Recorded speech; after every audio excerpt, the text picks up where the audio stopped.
New details this evening about a massive law enforcement operation targeting suspected child predators in Mississippi. Dozens of arrests were made and more could be on the way. Action News 5's Andrew Douglas live in the newsroom to share more about the investigation. Joe, more than 60 people were arrested during Operation Muddy Waters. The arrests were announced a short time ago in Oxford, Mississippi. A total of 69 people were arrested over a 2-week period. Charges include sexploitation, solicitation, sex offender registry violations, and distribution of child porn.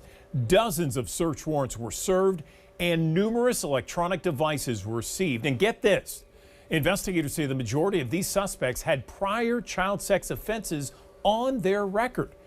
During the press conference this afternoon, when the arrests were made and announced, investigators say some of the arrested were people in positions of public trust, and many were hiding in plain sight. Listen. Every parent deserves to know that when they tuck their child in at bed at night, they're professionals standing watch over their community. That responsibility is serious, and it's one that we can never take lightly.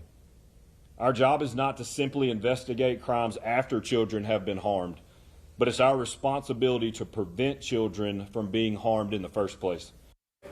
None of the people arrested have been identified right now, but we expect to learn the identities soon to see where these 69 people live and who they are. Live in the newsroom tonight, Andrew Douglas, Action News 5.